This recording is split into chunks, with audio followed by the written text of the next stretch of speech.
Isang mapagpalang araw sa inyong lahat. Maraming salamat sa patuloy ninyong pagsubaybay at pagsuporta sa bawat kwentong ibinabahagi ko rito sa mga kwento ni Angelina. Ang inyong suporta at mga komento ay nagbibigay sa akin ng inspirasyon upang magpatuloy sa paglikha ng mga makabuluhang kwento.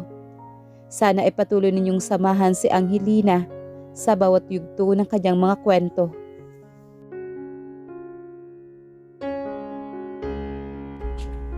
Isang matigas ang ulong dalaga ang di kailanman nag-akalang mapapangasawa niya ang isang mafia boss.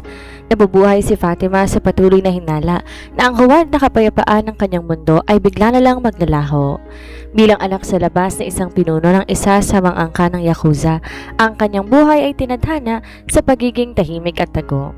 Pinalaki sa labas ng mga tradisyon ng mafia ng kanyang magandang ina na isang Amerikana, hindi siya tinanggap sa hanay ng organisasyon. Gayunpaman, palagi siyang binalaan na sa sandaling mangailangan ng kanyang ama, kailangan niyang humarap. Ganap na nabaligtad ang kanyang mundo nang kidnapin siya mula sa kanyang universidad at dalhin sa harap ng kanyang pamilya. Sa isang hapunan kung saan hindi lamang siya nakaharap sa mga matataas na pinuno ng angkan, kundi pinarada rin sa harap ng iba pang mga mafia, nakuha niya ang atensyon ng isa sa kanila, isang tao na kukuha sa kinabukasang pinangarap niya para sa sarili. Si Eliseo, ang kapo ng Camorra at isang ganap na halimaw sa sarili niyang paraan kung saan ang salita ang siyang batas. Matapos ang pagpatay sa kanyang mga magulang at ang sunog na nag-iwan ng marka sa kanyang mukha, kailangan niyang bumuo ng tamang alyansa para palakasin ang sarili sa lahat ng kakailanganin niya para makipagdigma laban sa mga Ruso na nagtatakang umagaw sa kanyang teritoryo. Upang makamit ito, nakipagkasundo siya sa Yakuza, isang kasunduan na nagbunga ng kanyang pagpapakasal sa isa sa mga anak ng pinuno, isang lalaking nagbabalak linlangin siya. Matapos makuha ang kailangan mula kay Eliseo, nagplano ang Yakuza na turuan siya ng leksyon gamit ang sarili nitong anak. Walang sino man sa kanila ang handa sa mga susunod na mangyayari. May mga taong sinisilang na may hawak na mapa patungo sa kanilang mga pangarap. Ngunit para kay Fatima, ang mapa ng kanyang buhay ay sinulat gamit ang dugo at lihim na may selyo ng isang sumpa. Si Fatima ay isang matigas ang ulong dalaga na pinalaki sa Amerika ng kanyang magandang ina. Simple lang ang pangarap niya, ang makatapos ng pag-aaral at mamuhay ng tahimik. Ngunit ang kapayapaang yon ay isang huwad na panaginip lamang. Siya ang anak sa labas ng pinuno ng pinakamalupit na angka ng Yakuza sa Japan. Isang anak na hindi kinalala, hindi tinanggap, ngunit tinago bilang isang huling alas. At ang araw na kinatatakutan ng kanyang ina ay dumating na. Sa mismong labas ng kanyang universidad, hinarang si Fatima ng mga lalaking nakaitim na suit. Walang nagawa ang kanyang pagpupumiglas. Binuhat siya, sinakay sa isang itim na van at bago pa man niya mapagtanto ang nangyayari, dinala siya sa isang barangyang bulwagan sa Tokyo. Pinilit siyang pasuotin ng isang mamahaling pulang kimono, pulang tila sumisimbolo sa dugo na malapit ng dumanak. Sa loob ng bulwagan, nakalatag ang isang mahabang lamesa. Doon nakaupo ang matataas na pinuno ng Yakuza at sa dulo ay ang kanyang ama. Ang lalaking walang emosyong tumingin sa kanya hindi bilang anak, kundi bilang isang piraso ng karne na ibinebenta sa merkado. Ngunit nung gabing yon, hindi ang kanyang ama ang kumuha sa atensyon ng lahat. Kung hindi, ang lalaking nakaupo sa tapat nito. Isang lalaking may malamig, madilim at nakakakilabot na aura. Siya si Eliseo, ang kapo ng makapangyarihang Camorra Mafia mula sa Italia. Bahagyang natatakpan ng aninong kalahati ng kanyang muka, ngunit sa ilalim ng malamlam na ilaw, kitang-kita ang bakas ng malalim na sunog. Isang markang iniwan na isang marahas na nakaraan ng patayin ng kanyang buong pamilya. Malamig at walang pakiramdam na nagsalita ang ama ni Fatima. Eliseo, ito ang aking dugo, ang aking anak. Siya ang selyo ng ating alyansa laban sa mga Ruso. Tumingin ang ama ni Fatima sa kanya bago binitawan ng mga salitang tuluyang nagpabagsak sa mundo ng dalaga. Simula sa araw na to, si Fatima ang iyong magiging asawa. Nanginig ang buong katawan ni Fatima. Ang kinabukasang pangarap niya at ang kanyang kalayaan unti-unting naglalaho sa harap ng mga halimaw na ito. Ngunit sa kabila ng takot, umira lang katigasan ng ulo ni Fatima. Hindi siya yuyuko ng ganun kadali. Tiningnan niya ng diretso sa mga mata ang kinatatakutang kapo ng Italia. Hindi Hindi ako magpapakasal sa isang halimaw. Wala kayong karapatang idikta ang buhay ko. Nabalot na nakabibiging katahimikan ng buong bulwagan. Ang sinumang sumasagot sa pinuno ng Yakuza agad pinupugutan ng ulo. Ngunit bago pa makakilos sa mga gwardya, tinaas ni Eliseo ang kanyang kamay upang patigilin sila. Dahan-dahan, tumayo si Eliseo mula sa kanyang upuan. Sa bawat yabag ng kanyang sapatos, tila humihinto ang tibok ng puso ni Fatima. Lumapit siya sa dalaga, hinawakan ang baba nito ng marahan ngunit mariin at pinuwersa tong tumingala sa kanya. Sa malapit nakita ni Fatima ang itsura ng lalaki. Ang kalahati ng kanyang mukha gwapo at perpekto, ngunit ang kalahati tila impyernong nasunog. Isang nakakakilabot at misteryosong ngiti ang sumilay sa mga labi ni Eliseo. Gusto ko ang matigas ng ulo, mi esposa. Mas masarap amuhin at mas masarap basagin. Sa gabing yon, nakuha ni Fatima ang atensyon ng lalaking kukuha sa kanyang kinabukasan. Ang hapunan ng mga halimaw natapos, ngunit ang tunay na impyerno magsisimula pa lamang. Matapos sa marangyang hapunan na nagtakda ng kanyang kapalaran, pilit dinala si Fatima ng mga tauhan ng Yakuza sa isang madilim na silid sa likod ng bulwagan. Doon marahas siyang ginapos sa isang silya habang naghihintay sa utos ng kanyang ama. Sa kabila ng higpit ng lubid sa kanyang mga pulso, hindi umiyak si Fatima. Ang tangi niyang nararamdaman ay matinding galit. Galit sa pamilyang kailanman hindi siya tinuring na tao. Habang nag-iisa sa dilim, narinig ni Fatima ang mahihinang boses mula sa kabilang silid. May maliit na siwang sa dingding na gawa sa kahoy at dahil sa kanyang kuryosidad, pilit niyang inilapit ang kanyang tenga upang makinig. Boses yun ng kanyang ama at ng kuya niyang si Kenji. Sigurado ka ba sa desisyon mo, ama? Tanong ni Kenji na may halong tawa. Ibibigay mo ba talaga ang babaeng yon sa halimaw ng Kamora? Anak mo pa rin siya. Isang anak sa labas na walang silbi sa tradisyon ng Yakuza? Malamig na sagot ng kanyang ama. Huwag kang mag-alala, Kenji. Hindi ko binibigay si Fatima kay Eliseo dahil sa isang tapat na alyansa. Pain lang siya. Nanigas si Fatima sa kanyang kinatatayuan. Halos suminto ang paghinga niya sa mga sumunod na narinig. Gagamitin natin si Fatima upang makuha ang tiwala ng Kamora, pagpapatuloy ng pinuno ng Yakuza. Sa sandaling mapalapit ang loob ni Eliseo sa kanya, doon natin nanakawin ang mga makabagong armas at ruta ng kalakalan ng Kamora sa Europa. At kapag nakuha na natin ang lahat, iiwan natin si Eliseo, duguan sa gera niya laban sa mga Ruso. Ang anak kong si Fatima ang magiging mitsa ng kanyang pagbagsak. Humalakak si Kenji. Isang magandang plano. Pagkatapos noon, maaari na nating itapon si Fatima kasama ng bangkay ng asawa niya. Tumulong luha sa mga mata ni Fatima, hindi dahil sa takot kundi dahil sa sakit na ang sarili niyang dugo ang nagplano ng kanyang kamatayan. Ang huwad na kapayapaan na binalaan ng kanyang ina tuluyan ang naglaho, ngunit hindi alam ng Yakuza may isang bagay silang hindi napansin. Sa kabilang bahagi ng Tokyo, sa loob ng isang mamahaling itim na limousine, nakaupo si Eliseo. Hawak niya ang isang baso ng whiskey habang may nakasalpak na wireless earphone sa kanyang tenga. Ang bawat salita, bawat halakak at bawat plano ng Yakuza, malinaw niyang naririnig. Bago magsimula ang hapunan, palihim nang nagpadala ng espiya si Eliseo upang maglagay ng nakatagong mikropono sa silid ng pagpupulong ng Yakuza. Alam niyang takbo ng utak ng mga to. Alam niyang walang sino mang mafia ang madaling magtiwala.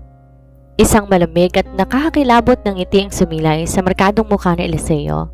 Ininom niya ang huling patak ng whiskey bago pinihit ang kanyang earphone upang patayin ang transmission. Akala niyo kayo ang naglalagay ng bitag? Bulong ni Eliseo sa sarili habang nakatingin sa labas ng bintana. Ngunit kayo ay naghukay ng sarili ninyong libingan. Ilang sandali pa bumukas ang pinto ng sasakyan. Binuhat ng mga tauhan ni Eliseo si Fatima na ngayon may bosal sa bibig at nakatali pa rin ang mga kamay. Marahas siyang inihagis sa malawak na backseat ng limousine katabi mismo ng kapo ng Kamora. Nang umandar ang sasakyan, tinanggal ni Eliseo ang bosal sa bibig ng dalaga. Agad na sumigaw si Fatima. Pakawalan mo ko. Mga hayop kayo. Alam ko ang plano ng ama ko. Gagamitin lang niya ako para patayin ka. Sigaw ni Fatima, umaasa na matatakot o magagalit si Eliseo upang ibalik siya nito. Ngunit hindi natitinag si Eliseo.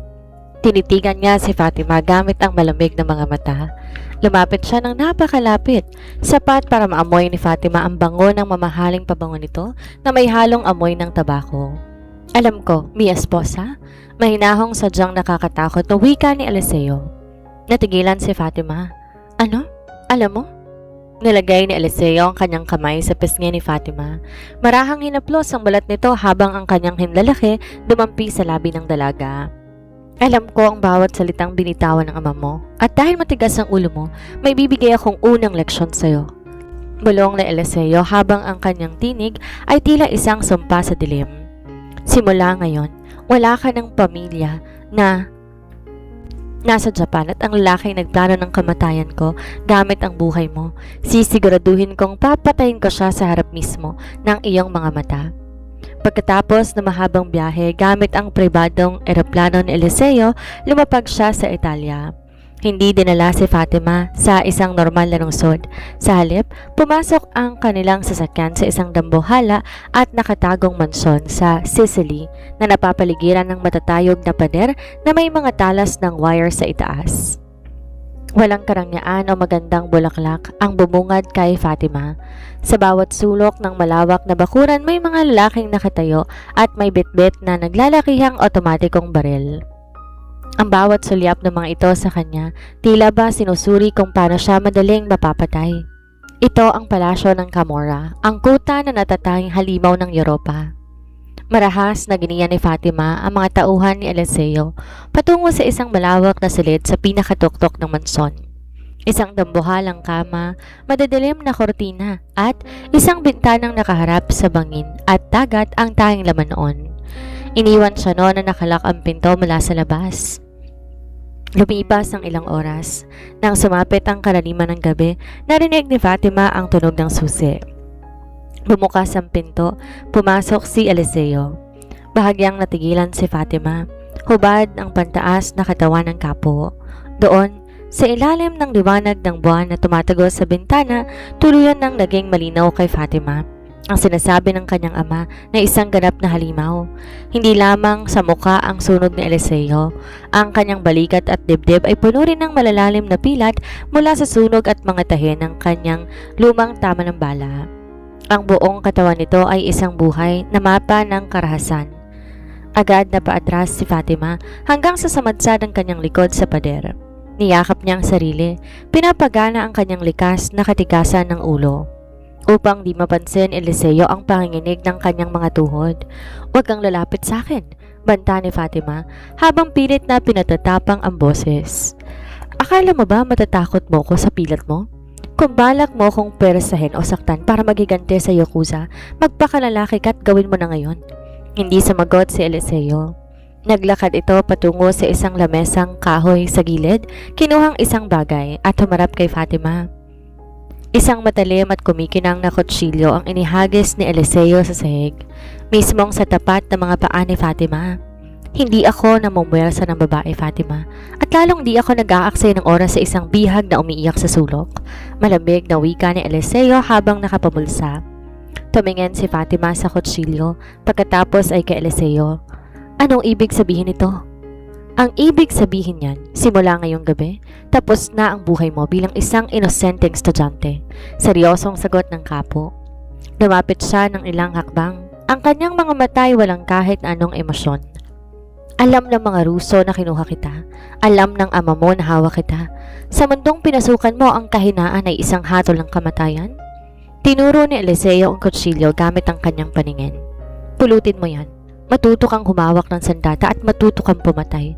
Dahil oras na pasukin ng mga kalaban ang mansong ito, hindi kita poprotektahan. Kung gusto mong mabuhay at makitang pagbagsak ng ama mo, patunayan mong karapat-dapat kang maging asawa ng isang kapo. Tinitigan ni Fatima ang kutsilyo, bago to mabilis na pinulot at mahigpit na hinawakan. Tinutok niya ang dulo noon kay Eliseo. At kung ikaw ang unang subukan kong patayin gamit to? Hamon ng matigas ang ulong dalaga.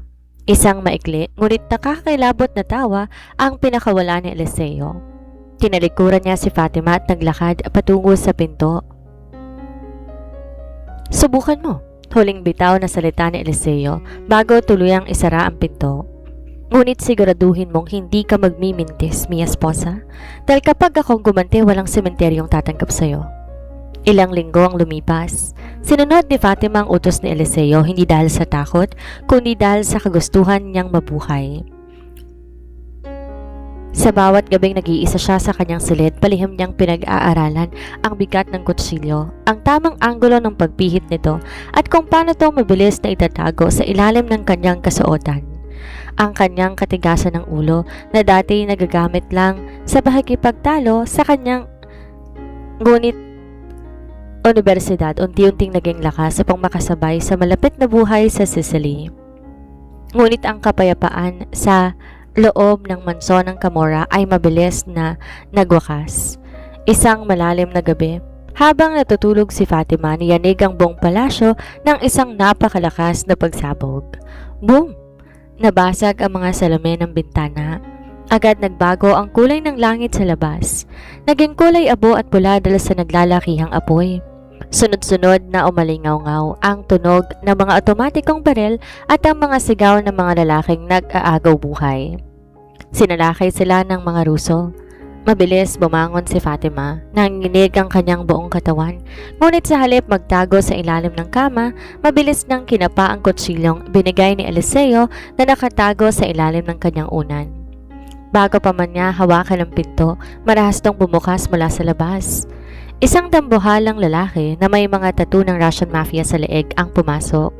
May hawak tong baril na may silencer. Nanlaki ang mga mata ng lalaki nang makita si Fatima. Isang bastos ng ngiti ang sumilay sa mukha nito. Ito pala ang regalo galing Japan, wika ni Russo sa wikang Ingles. Bago tinapon ang kanyang baril sa sahig at naglabas ng sarili nitong patalim.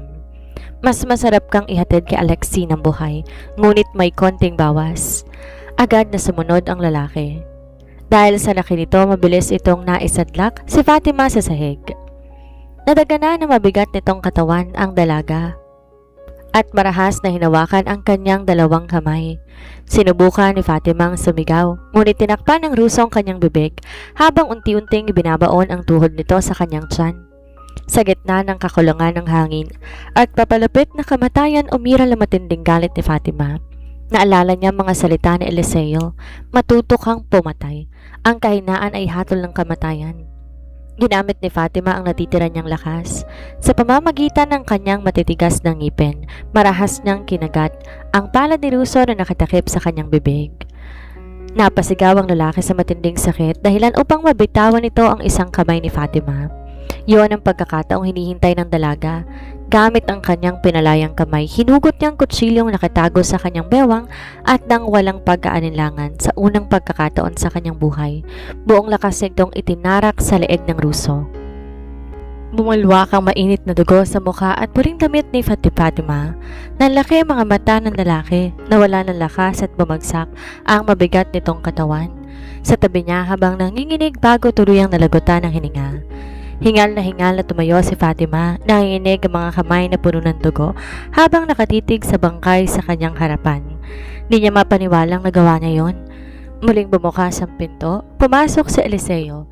Duguan ang kanang balikat, may hawak na dambuhalang baril at bakas sa mukha ang matinding pagmamadali. Ngunit natigilan ang kapo ng Camorra sa kanyang nakita. Inasahan niyang makikitang isang umiiyak at takot na Fatima. Ngunit ang nakatayo sa harap niya ay ang kanyang asawa. Puno ng dugo ang mukha, matigas ang tindig, at hawak ang kutsilyong binigay niya na patuloy nagpapatak ng dugo ng kalaban sa sahig. Dahan-dahang binaba ni Eliseo ang kanyang baril. Lumapit siya kay Fatima, kinuhang isang panyo sa kanyang bulsa, marahang pinunasan ng dugo sa pisngi ng dalaga. Sa unang pagkakataon, ang malamig na mga mata ni Eliseo nagkaroon ng ibang emosyon. Isang emosyon na matinding paghanga. Di ka lang pala basta matigas ang ulo, Fatima, bulong ni Eliseo habang nakatitig sa mata ng dalaga na hindi nakikitaan ng takot. Pinanganak ka nga para maging reyna ng mundong ito. Matapos sa madugong pagsalakay ng mga Ruso, naging abala ang buong mansyon. Nilinis sa mga bangkay, kinumpuni ang mga nasirang pader at mas lalong hinalughog ng mga tauhan ng Camorra bawat sulok ng ari-arian. Alam ni Eliseo na hindi basta-basta makakapasok ang mga kalaban kung walang nagbukas ng pinto mula sa loob. May espiya sa loob ng palasyo at malaki ang hinala ng lahat na ang impormasyon ay nagmula sa Yakuza. Dahil sa insidente, hindi na binalik si Fatima sa nakakulong niyang silid. Pinayagan na siyang maglakad-lakad sa mansyon, ngunit palaging may nakabuntot na 2 armadong bantay. Isang hapon, habang abala si Eliseo sa pakikipag-usap sa kanyang pinuno sa ibaba, sinamantala ni Fatima ang pagkakataon. Napansin niyang pumasok ang mga bantay sa kabilang pasilyo para magpalit ng shift. Dahil sa insidente, hindi na binalik si Fatima sa nakakulong niyang silid. Pinayagan siyang maglakad-lakad sa mansyon ngunit palagi may nakabuntot na 2 armadong bantay.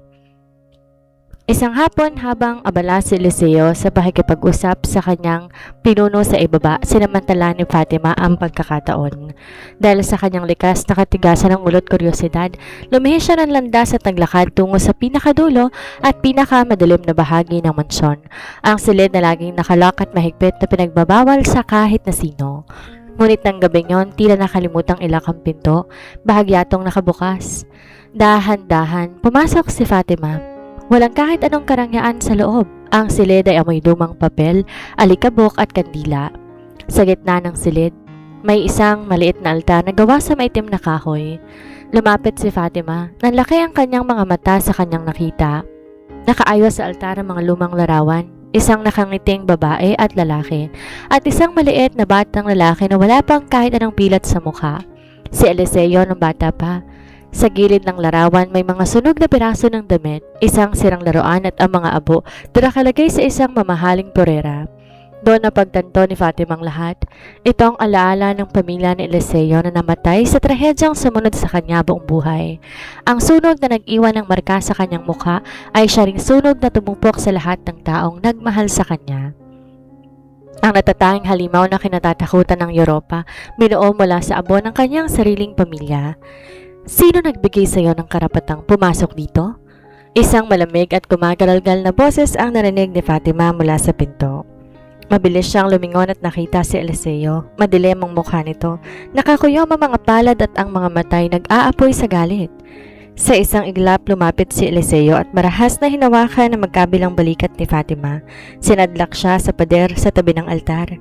Gusto mo ba talagang mamatay, Fatima? Galit na bulyaw ni Eliseo. Walang po pwedeng pumasok sa silid na to. Walang po pwedeng tumingin sa kanila. Sa halip, sumigaw o lumaban na natiling nakatitig si Fatima sa mata ng asawa. Nakita niyang likod ng galit nito.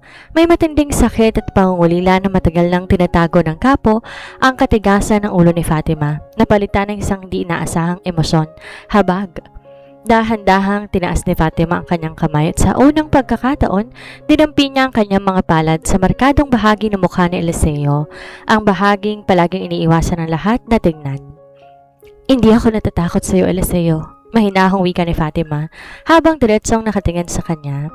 At hindi ako natatakot sa nakaraan mo. Alam ko ang pakiramdam ng iwan ng pamilya. Alam ko ang pakiramdam ng gamitin ng sariling dugo. Natigilan si Eliseo. Ang kanyang galit tila biglang natunaw sa init ng kamay ni Fatima na nakadampi sa kanyang balat. Ang buong katawan ng kapo ay nanginginig hindi dahil sa galit, kundi dahil sa isang emosyong matagal niya nang ibinaon sa limot. Dahan-dahan binaba ni Eliseo ang kanyang ulo. Sinandal ang kanyang noo sa balikat ni Fatima. Pagkatapos ng walang babala, binitawan niya ang kanyang mahigpit na hawak at sa halip, niyakap ang dalaga ng napakahigpit. Isang mahigpit na yakap na tila ba doon lang siya nakahanap ng kaligtasan mula sa mga multo ng kanyang nakaraan. Napahumindig si Fatima na makapanyang may kasiping siya sa kama. Napamulagat siya sa nakita. Lalaki! Katabi niya sa kamang isang lalaki. Oo nga at lasing siyang umuwi kagabi pero wala siyang natatandaang may nakita o nakilalang lalaki sa bridal shower na diniluhan niya. Pinakiramdaman niya ang sarili at wala naman siyang nadamang kakaiba sa kanyang katawan. Upang masagot ang katanungang kumakatkat sa kanyang isip, inangat niya ang kumot sa ibabang parte ng katawan ng estranghero para silipin kung may suot ito. Noon ito nagising. Magandang araw sa lahat na masugid na tapakinig ng El Rafa TV. Isa na namang panibagong kwentong ibabahagi ko sa inyo na tiyak magbibigay ng aral, kilig at inspirasyon sa bawat isa. Pero bago tayo magpatuloy, kung bago ka pa lamang sa aking channel, paki-like ng ating video, paki-click din ng subscribe button, gayon din ng bell icon para lagi kayong updated sa mga paparating ko pang upload. At narito ang unang kabanata. Kampanteng nag-inat si Fatima. Gising na siya pero nakapinid pa rin ang mga mata dahil sa pagkahilo. Hinagod-hagod niya ang daliri ng kanyang sentido bago ibinagsak ang braso sa kama. Saglit siyang natigilan nang may mabagsakan yung kung ano sa kanyang tabi. Di naman niya iyon. Malambot ang hibla ng telang nakadikit sa kanyang balat kaya't inakala niyang isa yon sa mga stuffed toys na nakaparibot sa kanyang kwarto. Bumiling siya para yakapin ang inaakalang stuffed toy pero laking gulat niya nang may madiitan siyang balat. Kinapaka pa niya iyon at kinilabutan nang matiyak na iyon ay braso ng isang lalaki. Dali-dali siyang tumayo, sapo ang ulong lumayo sa higaan. Sinong taong to?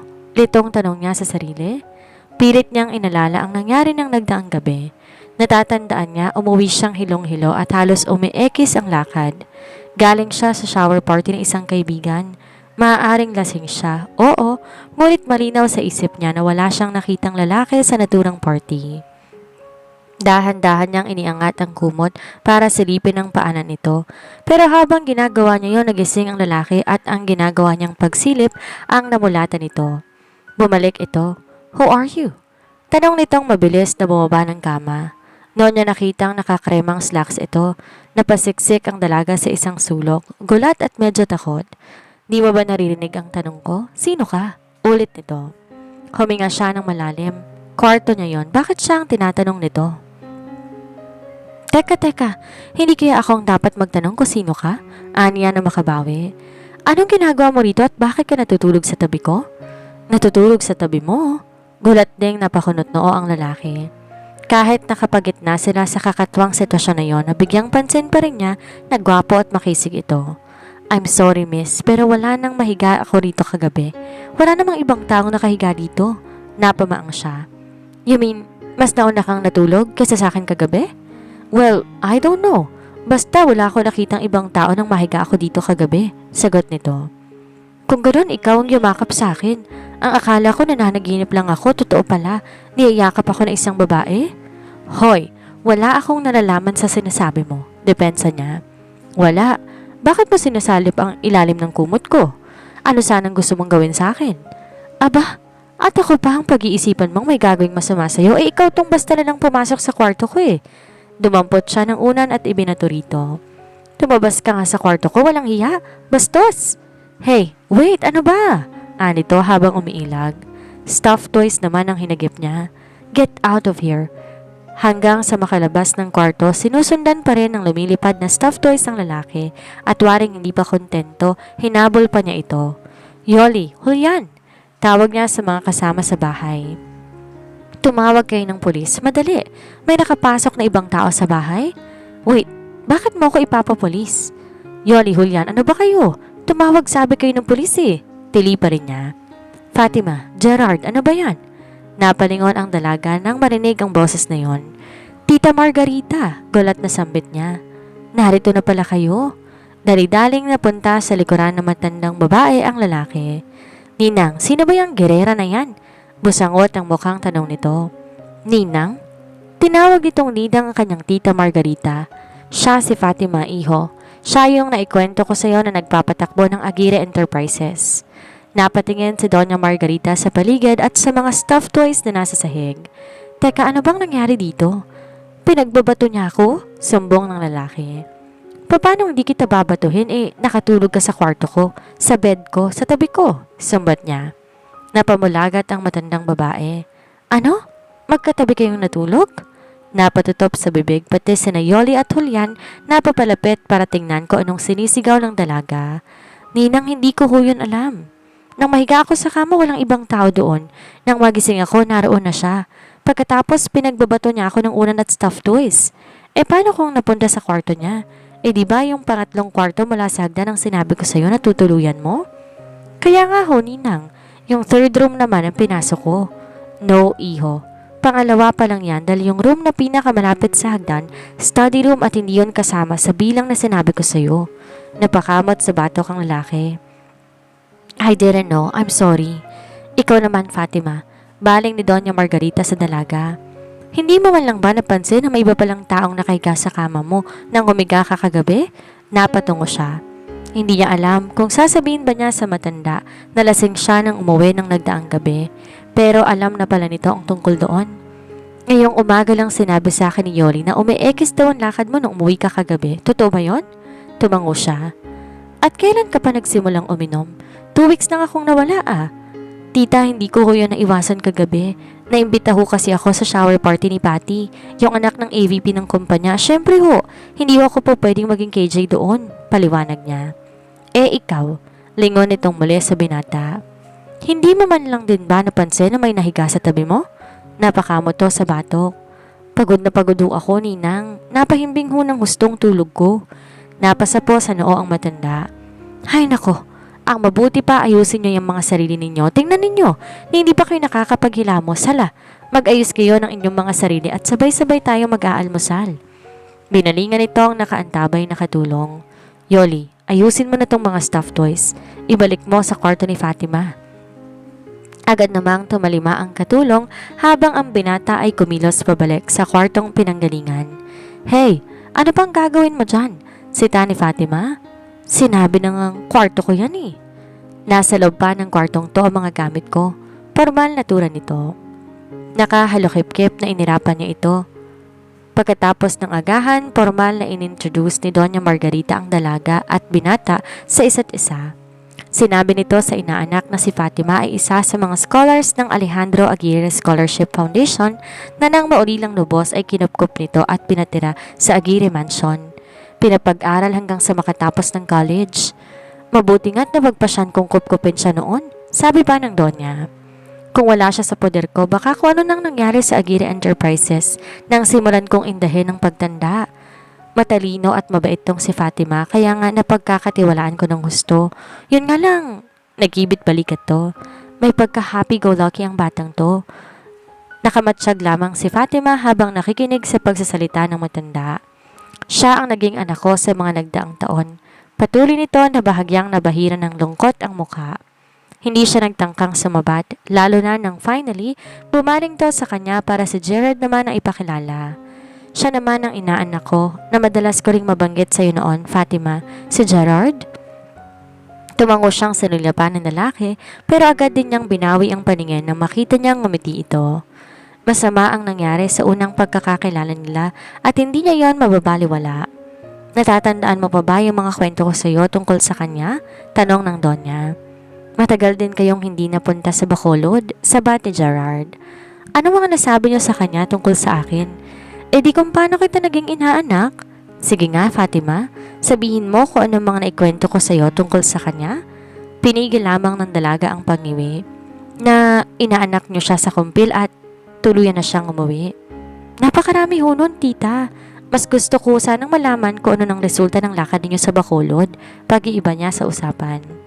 Hindi kalalimang buntong hininga ang pinakawala ng matanda. Maayos na naman kahit papano. Nalaman ko sa tulong nitong si Gerard na nasa Iloilo sa Dina. Nagliwanag ang mukha niya. Talaga ho? Tumango ito. Dinala siya ron ni Daniel. Tukoy nito sa dating asawa. Pinuntahan niyo na ba siya?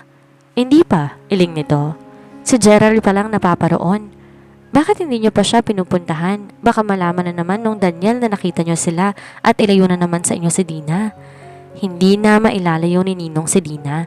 Sabat muli ng binata. Patay na si Ninong, kaya nag-iisa na lang sa buhay si Dina. Saglit siyang natigilan. Nakita niya mas lumalim ang lungkot sa mukha ng matanda. I'm sorry ho, tita. Aniya, habang nakahawak sa kamay nito. Alam niya na kahit papaano negatibo ang epekto rito nang nabalita ang pagkamatay ng dating asawa. Si Daniel ang nag-iisang lalaking inibig nito. Ayon sa kwento nito sa kanya, ang lalaki ay isang security guard lamang sa Aguirre Enterprises. Estudyante pa lamang noon ng babae nang magkakilala ang dalawa. Naging magkasintahan ng mga ito ngunit tinutulan niyo ni Don Alejandro kaya napilitan ang dalawa na magtanan. Sa Bacolod nagtungo at nagpakasal sa huwes ang mga ito. Mahigit ding 3 taon na nagsama ang mag-asawa bago nagkaroon ng anak. Nang isilang si Dina sakalang nakapagpasya ang mga ito na magpakita kay Don Alejandro. Kasama ng pag-asang sa tulong ng sanggol matatanggap na sila ng Don. Lumuwas ang mga ito ng Maynila. Pero ang galit ng matanda ay hindi pa rin pala humuhupa. Nang makita nitong anak, gumawa itong muli ng paraan upang paglayuin ang dalawa. Ang plinano nito ay nangyari. Isang araw, bigla na lang nawala si Daniel. Iniwan nito ang asawa at ang mas masaklap, dinala nito sa pag-alis sa Dina. Hindi na unawaan agad ni Margarita kung ano ang nangyari. Huli na nang malaman ito mula na rin sa bibig mismo ng ama na nagtapat bago namatay na binayaran nito ang lalaki na 1,000,000 piso upang lumayo. Bakit hindi pa ninyo pinuntahan ang anak ninyo?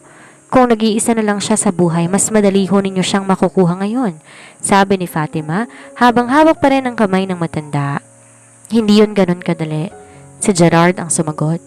Swerte lang na isa sa mga kamag-anak ni Ninong Daniel ang nakaisip na pumasyal sa Bacolod.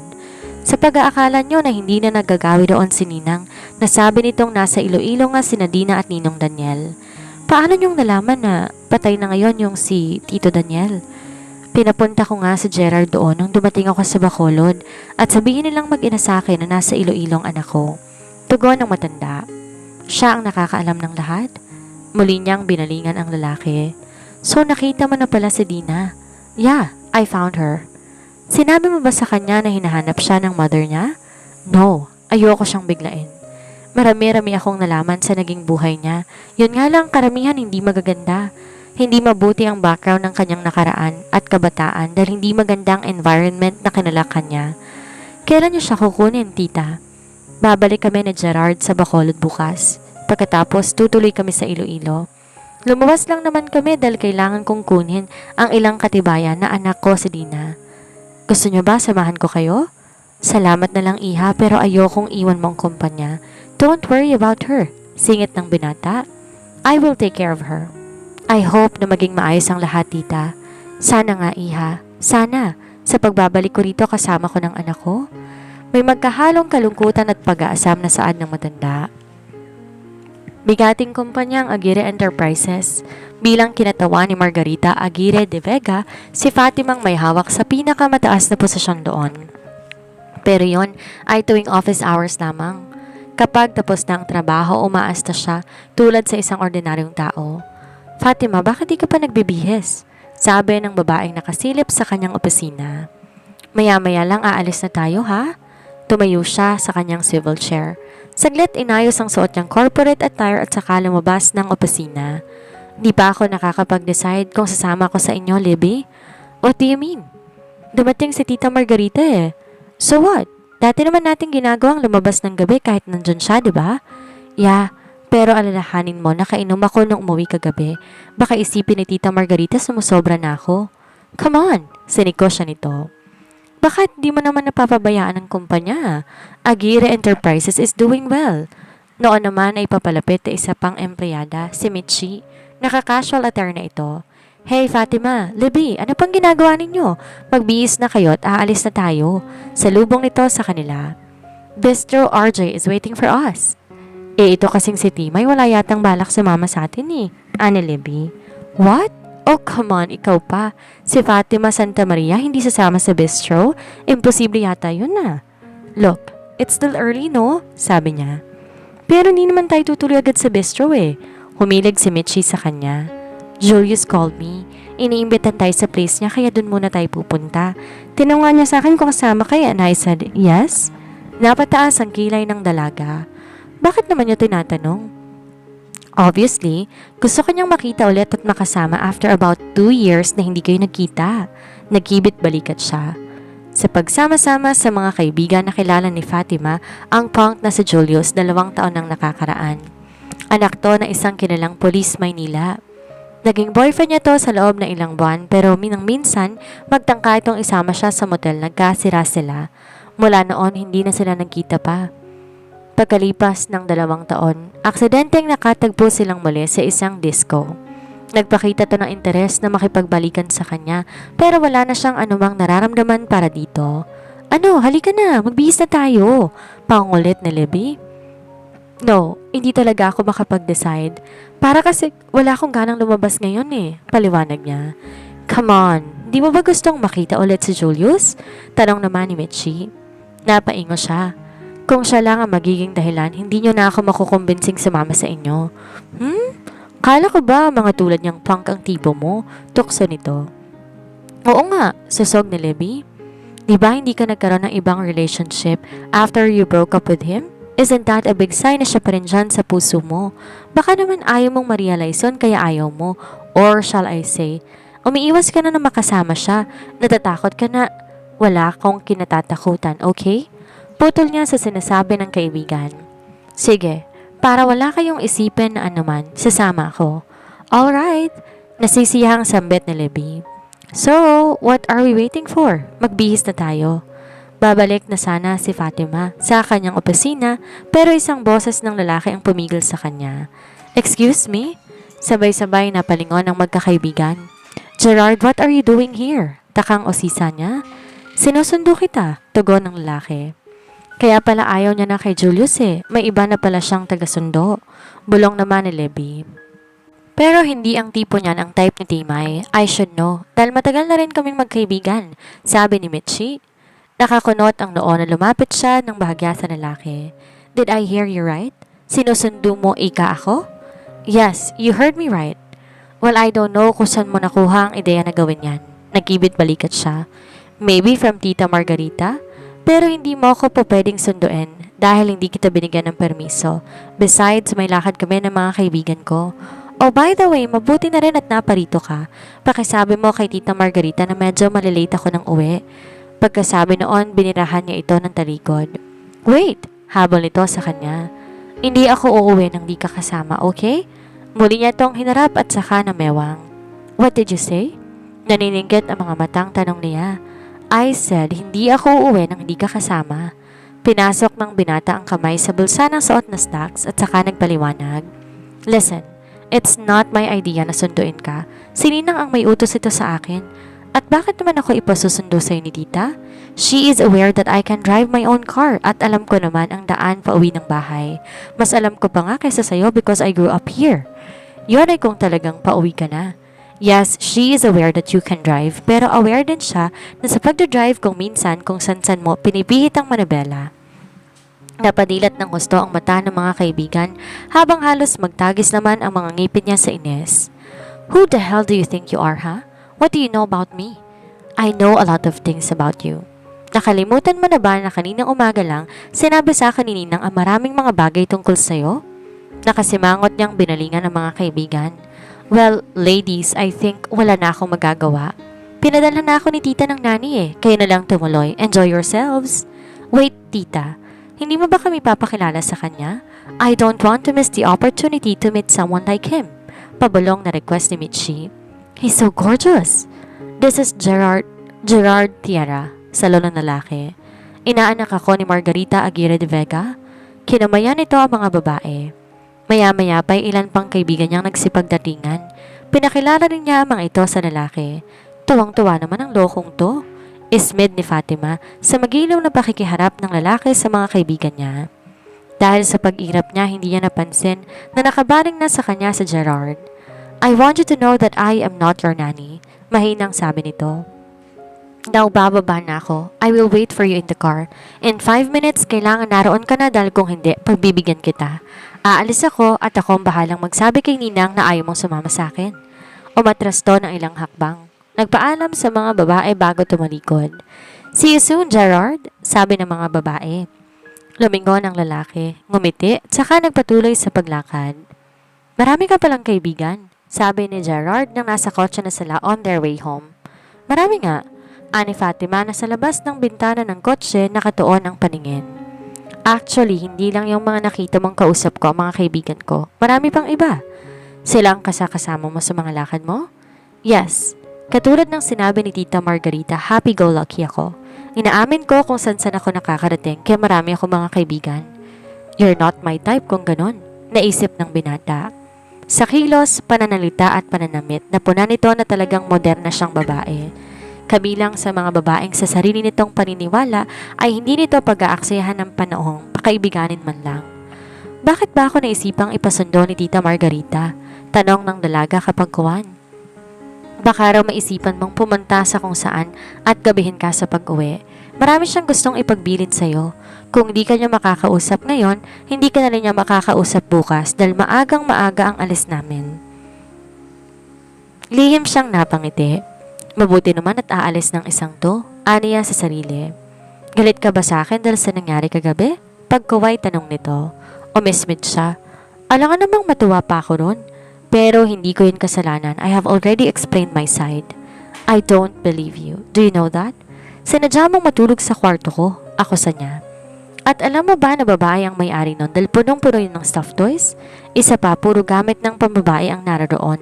Nawalan na ako ng panahon na pansinin pa yon. As I said, pagod na ako. Nang umalis kami ni Ninang sa Bacolod, kababalik ko lang noon galing sa 1 week kong paglilibot-libot sa Iloilo. Wala akong pahinga, kaya nang makakita ko ng kama ay walang ibang pumasok sa isipan ko kung hindi ang matulog. Parang nangiinsultong tinawanan niyang lalaki. Kawawa ka naman. Bakit nag-aksaya ka pa ng panahon na punta na ako sa opisina? Sana na mahinga ka na lang. Lihim siyang umuso pagkasabi noon. Oh, I would rather have done that if I had a choice. Sarkastikong saan nito? Kung hindi utos ni Ninang, walang-wala sa isip ko na sunduin ka. Lahat ba ng utos niya sinusunod mo? Ingos niya. Mabuti hindi nagrereklamong asawa mo. Bakit? Nagrereklamo bang boyfriend mo sa mga iniuutos sa'yo ni Ninang? O mismed siyang muli? Wala akong boyfriend. Wala rin akong asawa ni girlfriend. Mahinang banggit nito. Mapili ka sigurong masyado, nasabi niya. Oo, may pamantayan ako. Really? At ano naman ang criteria mo sa pagpili ng babae? Alam niya na hindi niya dapat na tinatanong yon, lalo na't hindi pa naman masasabi na talagang magkakilala na sila nito. Pero na-curious siya. Ang gusto ko ay tulad ng mama ko. Simpleng tuwa nito, mabait, mahinhin at simple, yung babaeng babae in the real sense of the word. Lumabi siya. Nako, mahihirapan kang makakita ng ganyang babae. Ikaw, bakit wala ka pang boyfriend? Sa dami ng mga kaibigan mo at ng taong nakakakilala sa'yo, wala man lang bang nag-attempt na ligawan ka? Pagkasabi noon ay sumulyap ito sa kanya. Marami nga eh. Hindi siya nagsisinungaling sa puntong yon. Wala lang akong matipuhan. Mapili ka rin kung ganon. Medyo, kibit balikat niya. Pero hindi mabigat ang criteria ko ng gaya sa'yo. May mga ilang bagay na ayaw kong sa lalaki. Tulad halimbawa ng masyadong formal at seryoso. Nakaalangan silang mga klase ng tao. Kabilang sa mga taong tinutukoy niya si Gerard at alam nito yon. Kung ganoon talagang magka-opposite kami ng babaeng ito. Naisa-isip nito. Puro tungkol sa negosyo ang ipinagbili ni Doña Margarita kay Fatima. Walang katiyakan kung kailan to makakabalik. Pero kahit na siguradong maisasama nito ang napawalay na anak, ipapaayos itong isang kwarto sa mansyon. Pag-alis na Gerard, nagagawa niya ng ngumiti. Kapag naaalala ang una nilang encounter, nakangiti nga siyang mapasukan ni Levi sa kanyang opisina. May hawak tong ponpon ng mga bulaklak. May dahilan ba ang ngiting yan? Bungad nito. Siyempre, alangan namang ngumiti ako ng walang dahilan. May naalala lang ako, bigkas niya. Para kanino mga bulaklak na yan? Para sa'yo raw. Nakasalubong ko yung nag-deliver sa labas ng office mo. Nireceive ko na para sa'yo. Kanina ba to galing? Doon ba sa kasama mo kahapon? Imposible. Nasa Bacolod na yun ngayon. Iniabot niya ang bulaklak. Kay Julius galing. Aniya nang mabasa ang message. Gumuhit ng excitement sa mukha ng babae. Really? Taong yon? Di nagkasya sa pasabi? Anong pasabi? Kunot noong ulit niya. Well, as you know, magkasama kami kahapon. He asked me to tell you na gusto ka raw niyang i-date. May kasamang tili ang pagkukwento nito. Umingo siya. Dapat sinabi mo na hindi ako sasama sa kanya kahit na saan. Bakit ko naman sasabihin yon? Ang sinabi ko sa kanya ay kung bakit hindi ka nakasama sa amin kahapon. Sinabi kong may ibang sumundo sa'yo. By the way, saan nga pala kayo nakarating noong sundo mo kahapon? Pinandilatan niya ito. Saan? Di sa bahay? You mean, hindi ka niya dinala sa kung saan? Mukhang desmayadong tura nito. Ano bang akala mo sa akin? Palagay mo ba kung dadala niya ako sa kung saan, sasama ko sa kanya? Hindi, no? Besides, hindi mo ba narinig? Inutusan lang yun ni Tita Margarita na sunduin ako. Nagkunwa si Libby na nanlumo. Oh, sayang naman. Mukha pa namang bagay kayo sa isa't isa. Napataas kilay siya. What? Paano mong nasabi? Tingin ko lang. Nakakibit balikat na tugon nito. Pagkatapos makahulugang tumingin sa kanya. Tell me, do you like him? Hindi Mabilis sa tanggi niya sabay tayo at naghalukip-kip. Conservative ang taong iyon. At Wala sa akin ang katangian ng ideal girl niya. Isa pa, hindi na yun babalik dito sa Maynila. Tutulungan lang naman niya si Tita Margarita eh. Kung tapos na, ang tutungkulin ko noon, mananahimik na yun sa Bacolod. Bacolod. So, di bumalik ka na lang kay Julius, mungkahin ng kaibigan. Saglit niyang tinapunan ng sulyap ang mga bulaklak at saka napaismid. Sa madilim na silid na yon, sa harap ng mga abon ng namayapang pamilya, nagbagong lahat. Ang dalawang taong pinagtagpo ng kasunduan at karahasan, nakahanap ng isang lihim na kakampi sa isa't isa. Isang unyo na hindi niya kayang sirain ng kahit na sinong espiya. Naging mabilis sa mga sumunod na araw, matapos ang gabing iyon sa silid ng mga alaala. Bagaman walang hayagang pag-uusap tungkol sa kanilang yakap, ramdam ang pagbabago sa pagitan ni Eliseo at Fatima. Di na siya tinuturing na bihag, sa halip, sinisimulan na siyang isama ni Eliseo sa mga pagpupulong ng Camorra. Ang katigasan ng ulo ni Fatima ay naging matalas niyang sandata sa pag-unawa sa mga estratehiya ng mafia. Isang gabi, isang kritikal na impormasyon ang nakarating kay Eliseo. May malaking kargamento ng mga high-grade na armas na darating sa pribadong daungan ng Sicily. Ngunit kasabay nito na kumpirma ng kanyang mga tauhan na ang espiya sa loob ng mansyon ay nag-leak na ng lokasyon sa Yakuza at sa mga Ruso. Bitag to, seryosong wika ni Fatima habang nakatayo sa tabi ng dambuhalang mapa sa opisina ni Eliseo. Alam ng ama ko na alam mo, gusto ka nilang pumunta ron para doon katuluyang ubusin? Alam ko, mi esposa, sagot ni Eliseo habang nililinis ang kanyang gintong baril. Ngunit kung hindi ko sila haharapin, isipin nila na tatakot ang Camorra. Tumingin si Fatima ng diretsyo sa asawa. Sumama ako. Ako magiging patuloy ng katapatan mo sa kasunduan ninyo ng Yakuza. Kung makikita nila ako doon, magdadalawang isip silang magpaputok ka agad. Bibigyan kita ng oras para makaposisyon ng mga tauhan mo. Ayaw nung una ni Eliseo, ngunit dahil sa katigasan ng ulo ni Fatima at sa lohika ng kanyang plano, napilitan tong pumayag. Nang sumapit ang madaling araw, binalot na makapal na fog ang daungan ng Sicily. Dumating ang convoy ni Eliseo. Bumaba si Fatima, suot ang isang itim na trenchcoat, habang si Eliseo na may nanatili sa anino ng mga naglalakihang container van kasama ang kanyang mga sniper. Lumakad si Fatima patungo sa gitna ng bukas na laning ng daungan. Mula sa kadiliman, lumabas sa isang pamilyar na figura na may kasamang 20 armadong lalaki. Si Kenji, ang kanyang kuya sa ama. Fatima, nakangising bati ni Kenji habang may hawak na sigarilyo. Sabi ko na nga ba, kahit kailan talaga napakatigas ng ulo mo, nagawa mo pang maglakad sa sarili mong bitayan? Nasaan ang ama, Kenji? Matigas sa tanong ni Fatima, walang bakas ng takot. Humalakak si Kenji at tinapon ang sigarilyo sa sahig. Nasa Japan, naghihintay ng balita ng kamatayan ng asawa mo. Kala mo ba talaga minahal ka o pinotretahan ng Eliseo na yan? Ginamit ka lang namin bilang pain para pumasok siya sa teritoryo niya, Fatima. At ganon din siya sa'yo. Sa mundong ito, basura ka lang na itatapon kapag tapos ng gamitin. Tinaas ni Kenji ang kanyang baril. Tinutok to ng diretsyo sa noo ni Fatima. Paalam, aking kapatid. Ngunit bago pa man makakalabit ni Kenji ang gatilyo, isang malamig at pamilyar na boses ang umalingaw-ngaw sa buong daungan. Tila nang gagaling sa mismong kainaliman ng impyerno. Walang humahawak sa pag-aari ko. Sunod-sunod na putok ng baril ang narinig mula sa itaas ng mga container van. Isa-isang bumagsak ang mga tauhan ng Yakuza, mga bungo na may tama ng bala mula sa mga sniper ng Camorra. Bago pa makakilos si Kenji, isang malakas na sipa mula sa gilid ang nagpatalsik sa kanyang baril, si Eliseo.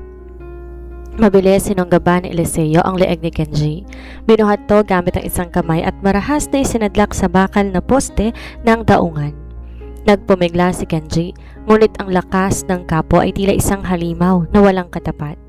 Kumuha ng isang makapal na lubid ang mga tauhan ni Eliseo at mabilis itinali ito sa leeg ni Kenji bago to kinabit sa isang dambuhalang cargo crane. Eliseo, wag! Magpapakasal ka sa kapatid ko? Nanginginig na sigaw ni Kenji habang unti-unting iniaangat ng crane ang kanyang mga paa mula sa lupa. Tumingin si Eliseo kay Fatima, tila nagtatanong kung gusto nitong awatin siya, ngunit si Fatima nanatiling nakatayo ng tuwid. Ang kanyang mga mata malamig pa sa gabi. Naalala niyang narinig niya sa silid ng kasunduan kung paano ang pamilyang to ang nagplano ng kanyang kamatayan. Tapusin mo siya, Eliseo, malamig na utos ni Fatima. Isang ngiti ng tagumpay ang sumilay kay Eliseo. Pinihit niya ang lever ng crane. Sa harap ng lahat, binitay si Kenji sa daungan ng Sicily. Isang malinaw na mensahe ng Kamora para sa Yakuza sa Japan. Lumapit si Eliseo kay Fatima. Hinawakan ang kanyang malalamig na kamay at tinalikan ang likod noon habang nakatitig sa nakabitin na bangkay ng kanyang kapatid.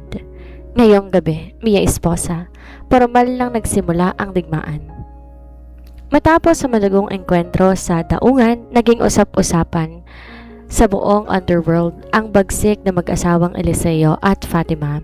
Ang balita ng marahas na pagkamatay ni Kenji mabilis nakarating sa Japan na nagdulot ng labis na kaba sa buong angka ng Yakuza. Alam ng ama ni Fatima na bigo ang kanyang unang plano. Isang linggo matapos ang insidente, isang hindi inaasahang kargamento ang dumating sa mansyon ng Kamora. Ito ay isang mamahaling kahon na gawa sa mahogany. May tatak ng selyo ng Yakuza at may kalakip na liham mula sa ama ni Fatima. Binasa ni Eliseo ang liham sa harap ng kanyang mga kapitan habang si Fatima naman nakaupo sa kanyang tabi. Isang pagkilala sa iyong kapangyarihan, Eliseo. Ang pagpanaw ng aking anak na si Kenji ay patunay na hindi ka basta-basta malilinlang. Tanggapin mo ang alak na ito bilang aking peace offering at formal na pagkilala kay Fatima bilang iyong tunay na asawa at reyna ng Kamora. Tapusin na natin ang hidwaan. Sa loob ng kahon ay isang antigong bote ng tradisyonal na sake ng mga Hapon na nagkakahalaga ng milyon-milyon dahil sa katandaan nito. Isang peace offering? Nakataas ang kilay na wika ng isa sa mga kapitan ni Eliseo. Mukhang natatakot na ang matandang lobo sa Japan. Ngunit si Fatima ay nanatiling tahimik. Nakatitig siya sa bote ng alak. Kilala niya ang kanyang ama, isang lalaking mas pipiliing sunugin ng buong mundo kaysa umamin ng pagkatalo. Ang katigasan ng ulo at matalas na kutob ni Fatima ang agad na nag-alarma sa kanya. Walang kapayapaan sa diksyonaryo ng Yakuza. Nang gabing yon, naghanda ng isang hapunan si Eliseo para sa kanilang dalawa ni Fatima sa malawak na balkonahe ng mansyon. Naroon sa lamesa ang bote ng alak na ipinadala ng Yakuza. Gusto mo bang subukan ang regalo ng ama mo? Tanong ni Eliseo habang binubuksan ang selyo ng bote. Sinasalin niya ang mamahaling likado sa dalawang basong kristal. Isang mabangong amoy ng prutas at alkohol ang humalimuyak sa hangin. Tinaas ni Eliseo ang kanyang baso upang makipag-toast kay Fatima. Para sa ating alyansa, Mia Esposa? Tumingin si Fatima sa baso ni Eliseo pagkatapos ay sa sarili nitong baso. Bigla niyang napansin na isang napakaliit, halos hindi mapansing pagbabago sa kulay ng alak sa ilalim ng liwanag ng buwan. May bahagyang kakaibang kintab ito, tila may natunaw na pulbos na galing sa isang bihirang lason na gawa ng Yakuza. Isang lason na walang lasa at amoy, ngunit may kakayahang magpatigil ang tibok ng puso sa loob lamang ng ilang minuto. Napagtanto ni Fatima ang totoong laro. Alam ng kanyang ama na hindi iinumin ni Eliseo ang alak kung galing sa kalaban, maliban na lamang kung kasama nitong iinom ang sariling anak. Ginamit muli siya ng kanyang ama bilang pain upang masigurong maiinom ni Eliseo ang kamatayan nito. Eliseo, wag! Sigaw ni Fatima. Ngunit bago pa man mailapit ni Eliseo ang baso sa kanyang mga labi, sa isang mabilis at matigas ang ulong pagkilos, inagaw ni Fatima ang baso mula sa kamay ng kapo. Fatima, anong ginagawa mo? Gulat na tanong ni Eliseo. Gusto ng ama ko na mamatay ka, Eliseo, at gagamitin niya ako para siguraduhin iinumin mo to. Diretsyong wika ni Fatima habang umiiyak sa galit at sakit. Ngunit hindi ko hahayaan na gamitin niya ulit ako. Bago pa makakilos si Eliseo upang pigilan siya, tinaas ni Fatima ang baso at mabilis ininom ang lason ng alak hanggang sa huling patak. Bumagsak ang basong kristal sa sahig at nabasag sa libo-libong piraso. Agad na napatayo si Eliseo, nanlaki ang mga mata sa matinding gulat. Sa isang sandali napahawak si Fatima sa kanyang leeg. Naramdaman niya ang tila apoy na gumapang sa kanyang lalamunan pababa sa kanyang dibdib. Ang kanyang paningin nagsimulang magdilim at ang kanyang mga tuhod nawala ng lakas. Habang bumabagsak si Fatima, mabilis siyang nasalo ni Eliseo. Binuhat siya ng kapo at marahas na sinandal sa kanyang dibdib. Fatima, Fatima, tumingin ka sa akin. Nanginginig at galit na sigaw ni Eliseo. Ang kanyang boses na palaging malamig at kontrolado na puno ng matinding takot sa unang pagkakataon. Nanghihinang tinaas ni Fatima ang kanyang kamay. Dinampi ang kanyang mga daliri sa markadong mukha ni Eliseo bago tuluyang lumaylay ang kanyang bisig. Ang huling nakita ni Fatima bago tuluyang mawala ng malay ay ang mukha ng natatayang halimaw na ngayon nagwawala sa takot. Sumisigaw para sa mga doktor habang ang mga mata nito ay nagsisimula ng manggilid ang luha. Nabalot ng takot at tensyon ang buong mansyon ng Camorra, ang tunog ng mga sirena ng ambulansya at ang nagmamadaling mga yabag ng mga pinakamagagaling na doktor sa Europa ang pumuno sa gabi. Isang linggo nang walang malay si Fatima. Ang laso ng Yakuza mabilis sumisira sa kanyang mga organo at tanging ang makabagong makina na kinabit sa kanyang katawan ang nagpapanatili sa kanyang huling hininga. Sa loob na isang linggong yon, hindi umalis si Eliseo sa tabi ng kama ng kanyang asawa. Ang kapo ng Camorra, ang lalaking hindi natatakot sa bala, sa sundalo o sa kamatayan, ay mukhang talunan. Di siya kumakain sa tamang oras, hindi natutulog at nananatiling nakabantay habang nakatitig sa maputlang mukha ni Fatima. Hawak ang malamig na kamay ng dalaga, tila natatakot na sa sandaling bitawan niya ito, tuluyan na itong kukunin ng kabilang buhay. Doon napagtanto ni Eliseo ang isang katotohanan na matagal niyang tinanggi sa sarili. Nahulog na ang kanyang loob sa matigas ang ulong dalagang to.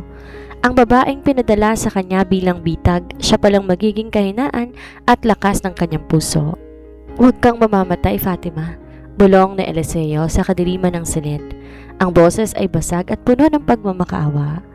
Di ko pa napapatay ang ama mo. Kailangan mo siyang makitang lumuhod sa harap nating dalawa.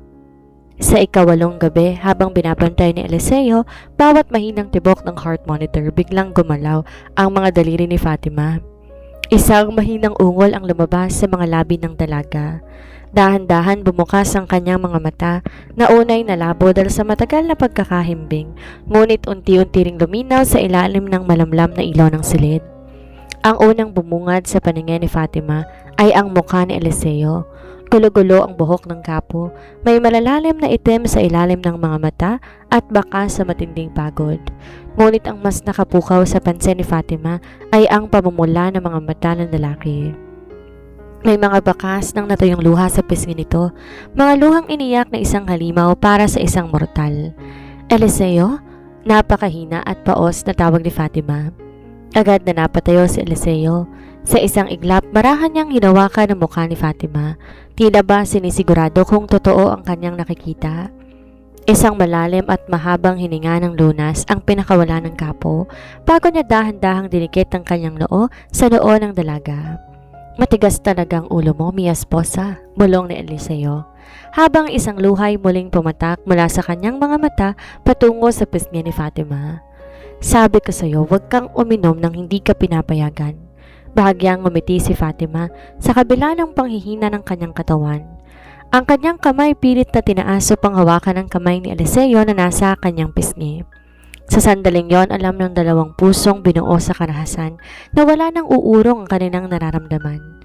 Ang pag-ibig na sinilang sa gitna ng digmaan ay tuluyan ng nag-ugat at ang sino mang nagtangkang sumira nito haharap sa puot na isang nagising na halimaw. Matapos ang himalang pagising ni Fatima, di na siya nag-aksaya ng oras sa pagbawi ng lakas. Ang katigasan ng ulo niyang naging mabilis niyang lunas.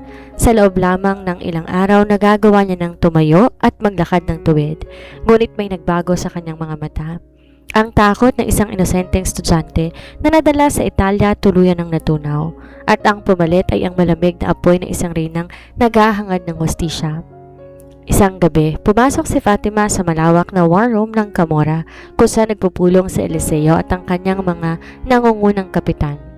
Napatigil lahat sa pagsasalita nang makita siya. Di nasuot ni Fatima ang marangyang kimono o ang malalambot na damit pambabae. Nakasuot siya ngayon ng masikip na itim na tactical gear, may combat boots at sa bewang may nakasabit na kutsilong binigay sa kanya ni Eliseo. Lumapit si Fatima sa dulo ng lamesa, diretsyong tumingin kay Eliseo at mariing binagsak ang kanyang dalawang palad sa ibabaw ng mapa ng daigdig. Tapos na akong maging pain, Eliseo, deklarasyon ni Fatima, matatag ang boses at walang pahinginig. Pinanganak ako sa dilim ng Yakuza, ngunit ngayong gabi formal ko nang pinuputol ang dugong nag-uugnay sa akin sa kanila. Sasamahan kita sa impyerno, tatapusin natin ang ama ko at ang mga Ruso. Isang dambuhalang ngiti ng pagmamalaki ang sumilay sa markadong mukha ni Eliseo. Tumayo siya mula sa kanyang upuan, hinarap ang kanyang mga tauhan. Narinig ninyo ang inyong reyna, malamig at makapangyarihang utos ni Eliseo. Ihanda ang lahat ng armas. Imobilisa ang buong armada ng Camorra. Pupunta tayo sa digmaan na hindi pa nakikita ng underworld. Siyang tunay, kapo. Sabay-sabay na sagot ng mga kapitan bago mabilis lumabas ng silid upang isagawa ang mga utos. Naiwan sina Eliseo at Fatima sa loob ng tahimik na war room. Lumapit si Eliseo sa dalaga, hinawakan ng kanyang bewang at hinilato ng napakalapit sa kanyang katawan. Tinitigan niya mga mata ni Fatima, mga matitigas na mata ngayon nag-aapoy para sa kanya. Sigurado ko ba rito, mi esposa? Bulong ni Eliseo habang ang kanyang hindalaki marahang hinahaplos ang labi ng asawa. Kapag pinasok natin to, walang ulong ang mga baril. Masigurado pa ako sa sarili kong pangalan, Eliseo, sagot ni Fatima. Di na nakapaghintay si Eliseo, niyuko niyang kanyang ulo at marubdob na hinalikan si Fatima sa mga labi. Isang mainit, mapusok at matagal na halik na nagtataglay ng lahat ng kanilang takot, galit at tapat na pagmamahal. Ito ang kanilang unang tunay na halik, ang selyo ng kanilang walang bawing unyon bilang hari at reyna ng underworld. Simula sa gabing ito, di lang sila mag-asawa sa papel, sila ay nag-iisang pwersa na handang sumuong sa sinumang humarang sa kanilang daan. Nagsimula ang malawakang operasyon ng Camorra sa Moscow. Ang lamig ng Russia tila sumasabay sa lamig ng puso ni na Eliseo at Fatima habang isa-isang pinababagsak ang mga satellite base ng Russian Mafia. Sa tulong ng talino ni Fatima sa pagsusuri ng mga dokumento at nakatagong ledger ng mga Yakuza na may koneksyon sa mga Ruso, mabilis nilang nahanap ang pinakatagong kuta ng kanilang kalaban. Isang abandonadong pabrika ng tren sa labas ng lungsod. Gamit ang gabi bilang proteksyon, pinangunahan ni na Eliseo at Fatima ang paglusob. Walang awang pinasabog ng Camorra ang mga pinto at mabilis pinatumba ang mga bantay. Bitbit ang kanyang baril, kasabay si Fatima na may hawak na maiksing rifle. Dinala nila ang takot sa teritoryo ng kalaban. Ngunit sa pinakatuktok ng paglapag ng pabrika, nagbagong takbo ng labanan. Bumukas ang nabuhalang spotlight at natapat ang liwanag sa gitna ng entablado. Doon, napapaligiran na natitirang 30 armadong Ruso, nakatayo ang pinuno ng Russian Mafia na si Alexei. Ngunit hindi si Alexei ang nakakuha sa buong atensyon ni Fatima. Sa tabi nito nakatali sa isang silya, duguan, may pasa sa mukha, ang kanyang Amerikanang ina. "Mama!" sigaw ni Fatima. Halos mabitawan niya ang kanyang baril sa matinding gulat at takot. Ang kanyang katigasan ng ulo biglang napalitan ng labis na pangamba para sa kaligtasan ng kaisa-isang tao na nagmahal sa kanya bago niya makilala si Eliseo. "Magandang gabi, kapo ng Camorra, at sa maganda mong asawa," nakangising bati ni Alexei sa malalim na Russian accent. "Akala niyo ba hindi namin alam ang mga kilos ninyo?" Nagpadala ng regalo ang ama mo sa Japan, Fatima. Binigay niya sa amin ang lokasyon ng inambon sa Amerika para maging proteksyon namin kung sakali mang makarating kayo rito. Tinutok ni Alexei ang kanyang baril sa ulo ng ina ni Fatima. "Ngayon pumili kayo," hamon ng Ruso, habang nakatitig ng panguuyam kay Eliseo. "Ibagsak ninyo ang inyong mga armas at isuko ang buong teritoryo ng Camorra sa Europa. O panoorin mo, Fatima, kung paano ko sasabugin ang utak ng iyong ina sa harapan mo." Nanginig ang mga kamay ni Fatima. Tumingin siya kay Eliseo na ngayon nananatiling matigas ang tindig, ngunit may bahagyang pag-aalala sa mga mata para sa kanyang asawa. Alam ni Fatima ang batas ng mafia. Walang pagsuko, walang kompormiso. Kung isusuko ni Eliseo ang Camorra, mamamatay silang lahat. Ngunit kung lalaban sila ang kanyang ina, ang unang pupwersahin na mamatay. Nasa bingit ng isang imposibleng desisyon si Fatima, ang kanyang kinabukasan, ang kanyang pag-ibig kay Eliseo at ang buhay ng kanyang ina ay nakasalalay sa sunod na segundong lilipas sa madilim at matatag na pabrika ng Russia. Binalot na nakabibinging katahimikan ang buong pabrika. Ang tanging naririnig na tunog ay ang mahihinang hikbi ng ina ni Fatima at ang marahas na paghinga ni Alexei na naghihintay sa desisyon ng mag-asawa. Nakatutok pa rin ang dambuhalang baril ng Ruso sa ulo ng binihag na ina. Tumingin si Eliseo kay Fatima. Ang matatapang na couple dahan-dahang ibinaba ang kanyang baril. Isang pambihirang kilos na nagpapakitang handa niyang isakripisyo ang kanyang kapangyarihan para sa kapayapaan ng puso ng kanyang asawa. Ngunit bago pa man tuluyang mahulog, si Eliseo ang sandata sa sahig tumingalang ina ni Fatima. Sa kabila ng mga pasa at dugo sa kanyang mukha, nakita sa kanyang mga mata ang parehong katigasan ng ulo na ipinamana niya sa kanyang anak. "Fatima, wag!" sigaw ng kanyang ina, sapat na malakas upang umalingaw-ngaw sa buong bulwagan. "Huwag mong ibibigay ang lahat sa mga hayop na ito. Alam kong nahanap mong totoong kakampi mo. Huwag mong hahayaang talunin ka ng ama mo gamit ako." "Mama!" umiiyak na sigaw ni Fatima. Pinili ng kanyang ina ng umiti sa kabila ng sakit. Tinitigan niya si Fatima ng may malalim na pagmamahal at pamamaalam. "Pinanganak ka para maging malaya, Fatima. Tapusin mo sila. Tapusin mo ang pamilyang Samira sa atin." Sa isang iglap, bago pa man makakilos ang sinuman, marahas na iniyoko ng ina ni Fatima ang kanyang ulo at buong lakas na kinaghat ang braso ni Alexei na nakahawak sa kanya. Napaatras si Alexei sa matinding gulat at sakit. Ginamit ng ina ni Fatima ang pagkakataong yon. Sa halip na tumakbo palayo, sinanggaban niya ang baril na nakasukbit sa bewang sa pinaka malapit na bantay na Ruso na itututok dito sa kanyang sariling dibdib. Alam niya hanggat buhay siya mananatiling bihag ang kanyang anak. Isang malakas na putok ang bumasag sa gabi. Bumagsak ang katawan ng ina ni Fatima sa sahig. Wala ng buhay ngunit may bakas ng kapayapaan ang kanyang mga labi. Ginawa niya ang pinakamataas sa sakripisyo upang palayain ang kanyang anak sa huling pagkakataon. "Hindi!" Ang matinding sigaw ni Fatima, tila nanggaling sa kailaliman ng impyerno. Ang kanyang iyak biglang napalitan ng isang nakakakilabot na galit. Nawala lahat ng takot, lahat ng pangangailangan, at lahat ng lambot sa kanyang katawan. Tinaas ni Fatima ang kanyang rifle. Ang kanyang matitigas na mata ay nakatitig ng diretso sa nagulat na si Alexei. Walang awang nagpaputok si Fatima. Sa tabi niya, sumabay si Eliseo, may hawak na 2 baril. Ang mga tauhan ng Camorra sumugod na parang mga gutom na lobo. Sa loob ng ilang minuto, ang pabrika na puno ng usok, pulbura at mga bangkay ng mga Ruso. Naiwang sugatan si Alexei sa sahig, gumagapang habang hawak ang kanyang dugoang binti. Lumapit si Fatima, mabigat ang bawat yabag ng kanyang combat boots. Tinutok niya ang dulo ng kanyang baril sa noo ng pinuno ng mga Ruso.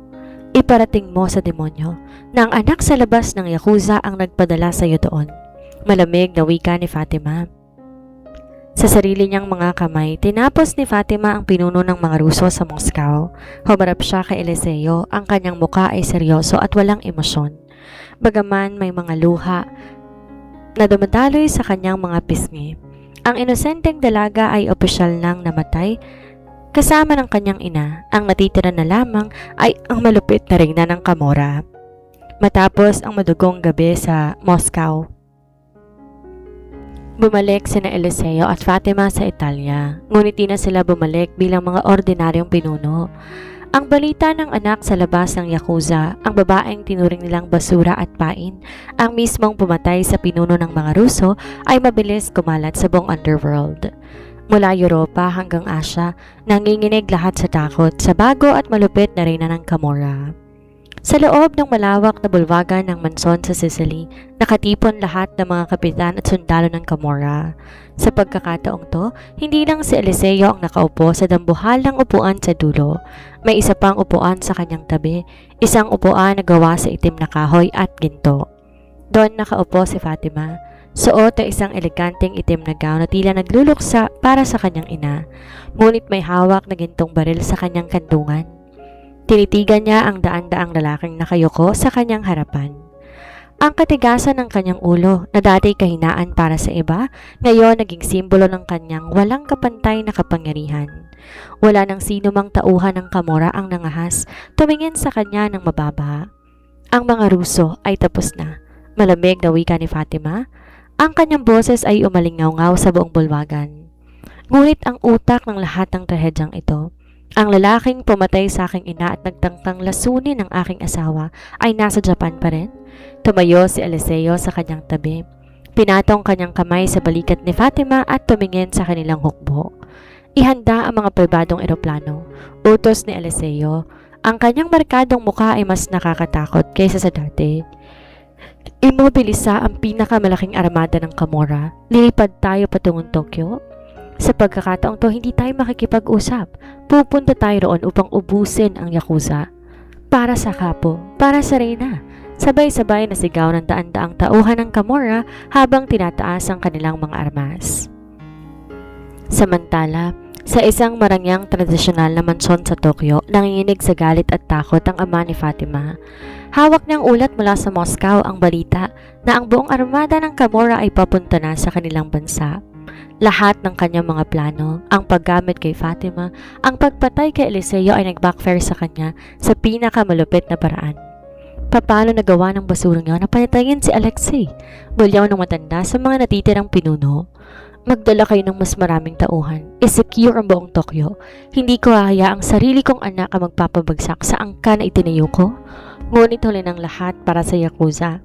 Ang bagyong kanilang binuo sa Italia, formal lang naglalakbay patungo sa Japan. Isang bagyong pinamumunuan ng isang halimaw at ng isang matigasang ulong reyna na hindi titigil hanggat hindi nadidilig ng dugo ang lupa ng Tokyo. Ang kalangitan sa lupa ng Tokyo ay binalot na makakapal at madidilim na ulap, tila nakikiramay sa bagsik na dumarating. Sunod-sunod na lumapag ang 5 pribadong eroplano ng Camorra sa isang nakatagong pribadong runway sa labas ng lungsod. Sa pangunguna ni Eliseo at Fatima, bumaba ang daan-daang piling elite assassins ng Italia, lahat armado hanggang ngipin, handang sumunog at pumatay. Nang sumapit ang kalaliman ng gabi, nagsimulang pumatak ang malamig na ulan. Ito ang perpektong tapping para sa kanilang paghihigante. Nakalockdown ang buong headquarters ng Yakuza, ulat ng pinunong hacker ng Camorra habang nakatitig sa monitor sa loob ng kanilang command van. Mahigit 300 armadong tauhan ng amo mo sa loob ng mansyon, Fatima. Puno ng mga bitag at makabagong sensor ang bawat pader. Tumingin si Eliseo kay Fatima. Gusto mo bang mag-utos ng pag-atras, mi esposa? Maaari nating hintayin ang pag-alis ng ulan. Isang malamig na ngiti ang sumilay sa mga labi ni Fatima habang kinakalkal ang kanyang rifle. Hindi, mas gusto ko ang ulan, Eliseo. Mas madaling hugasan ang dugo ng pamilyang sumira sa buhay natin. Sa isang hudyat ni Eliseo, nagsimula ang pag-atake. Isang dambuhalang armored vehicle ng Camorra ang sumagasa sa naglalakihang tradisyonal na pintuang kahoy ng headquarters ng Yakuza. Ang katahimikan ng gabi sa Tokyo bumasag sa tunog ng naglalakihang pagsabog at walang humpay na putukan. Sinalubong sila ng mga Yakuza na may hawak ng mga katana at matataas na uri ng baril, ngunit ang mga tauhan ng Camorra parang mga walang takot na halimaw. Sa bawat sulok ng marangyang hardin, sa ibabaw ng tulay sa tapat ng Pont ng Koy, nagkalat ang mga bangkay. Ang ulan tuluyan ng nahaluan ng dugo. Bitbit ang katigasan ng ulo at matalas na galaw, pinangunahan ni Fatima ang pagpasok sa mismong mansyon. Kasabay ni Eliseo na tila isang kamatayang naglalakad. Bawat putok ng kanyang gintong baril katumbas na isang buhay ng kaaway. Walang sino mang makalapit sa kanyang asawa. Isa-isang natumba ang mga elite guards ng Yakuza hanggang marating ni Eliseo at Fatima ang pinakatuktok ng opisina ng pinuno. Sinawag ni Eliseo ang pinto. Doon sa likod ng isang malawak na lamesang gawa sa mahogany, nakaupo ang ama ni Fatima. Nanginginig ang mga kamay, hawak ang isang katana. May bakas na matinding takot sa mga mata. Dahan-dahan lumakad si Fatima papasok. Mabigat ang bawat yabag ng kanyang sapatos sa sahig na gawa sa tatami mats. Tinutok ang dulo ng kanyang baril ng diretsyo sa noo ng kanyang ama. Fatima, nanginginig na wika ng matanda. Anak ko, huwag mong gagawin to. Ako ang nagbigay sa'yo ng buhay. Pwede nating pamunuan ng buong Asya ng magkasama? Pinanganak mo ko sa dilim, ama. Malamig at walang emosyon na sagot ni Fatima habang dahan-dahang hinihilang gatilyo. Ngayon, ibabalik kita doon. Bago pa man tuluyang mailit ni Fatima ang gatilyo upang tapusin ang buhay ng kanyang ama, isang di inaasahang tunog ang umalingaw-ngaw mula sa kisame ng malawak na opisina. Biglang bumukas sa isang nakatagong bakal na pader sa gilid ni Eliseo. Mula roon mabilis sumugod ang apat na natitirang elite assassin ng Yakuza, mga anino sa dilim na hindi napansin ng mga sensor ng Camorra. Sa bilis ng kanilang galaw, hindi nagawang itaas na Eliseo ang kanyang baril nang dambahin siya ng mga ito. Isang matinding sipa ang nagpatalsik sa gintong baril ng kapo. Eliseo! Sigaw ni Fatima. Ibabaling sana niya ang kanyang rifle ngunit huli na. Dalawa pang assassin ang mabilis na humarang sa kanyang harapan.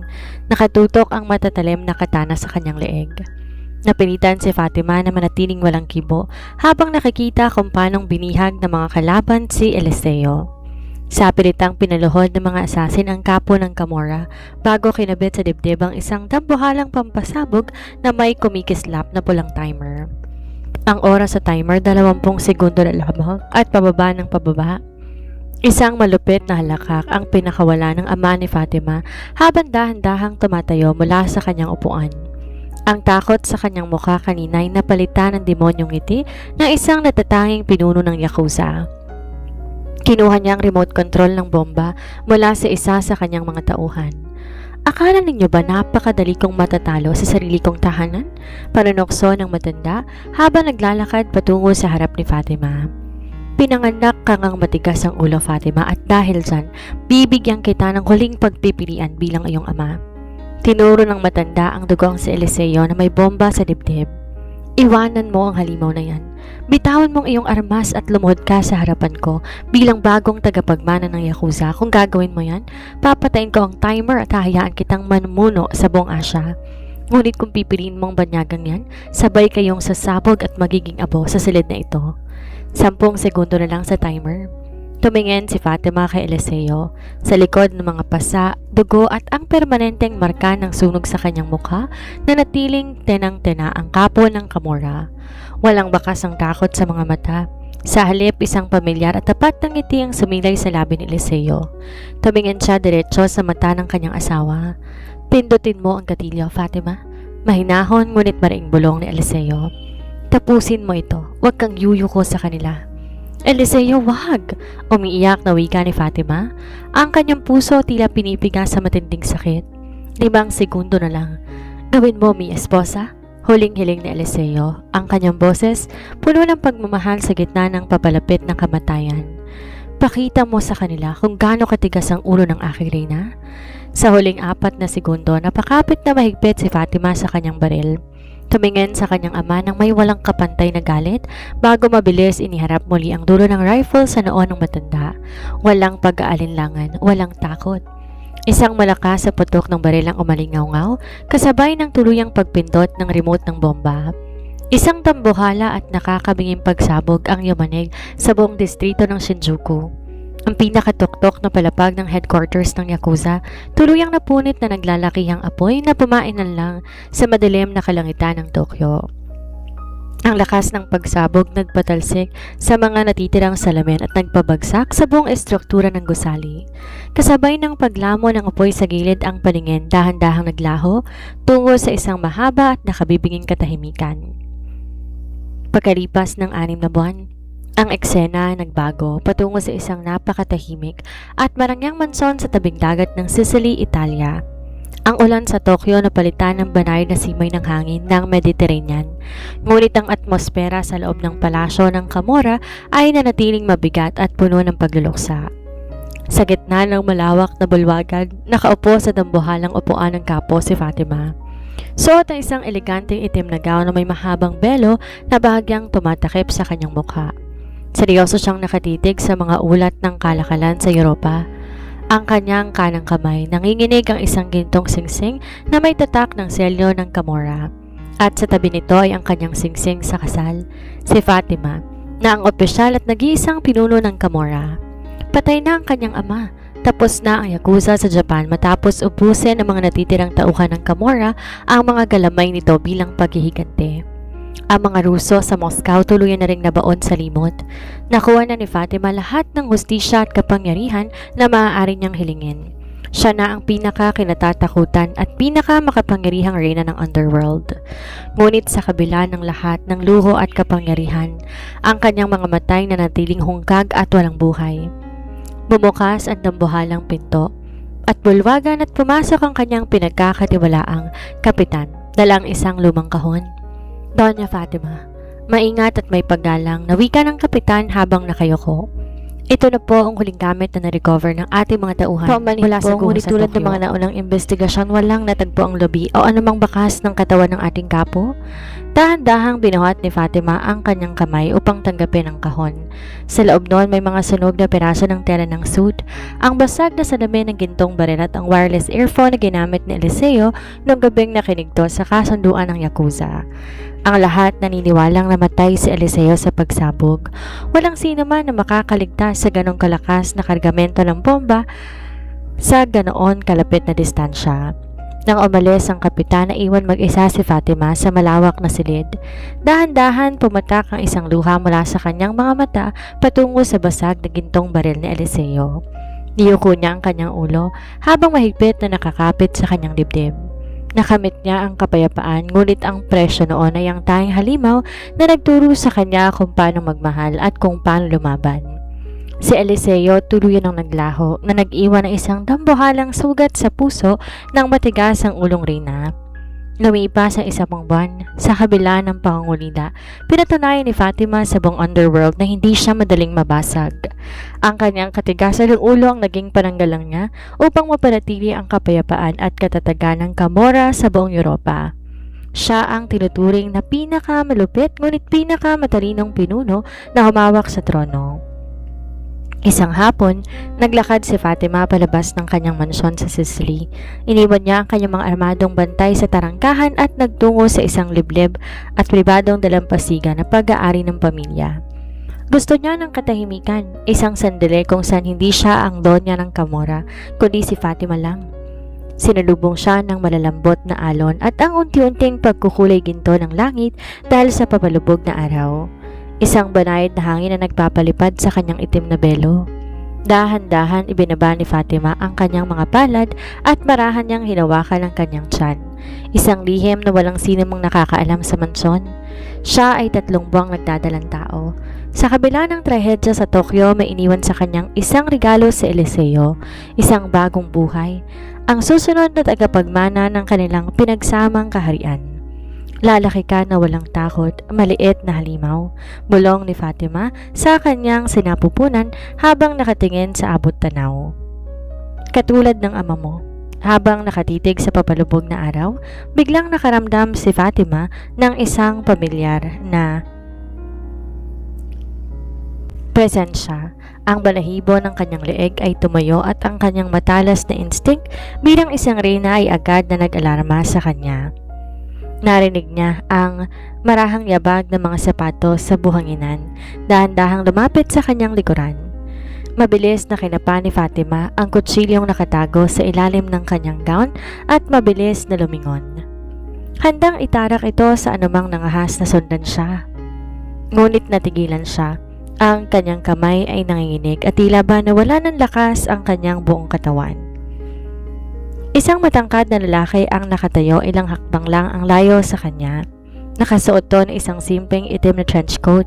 May takip na tela ang ibabang bahagi ng kanyang mukha, ngunit ang mga mata nito, ang malamig at ang malalim, pamilyar na mga mata na palaging tumitingin sa kanya ng may paghanga ay hindi kailanman maitatago ng kahit anong kasuotan. At sa leeg nito lumalabas mula sa gilid ng tela ay ang natatanging marka ng malalim na sunog. Buhay si Eliseo.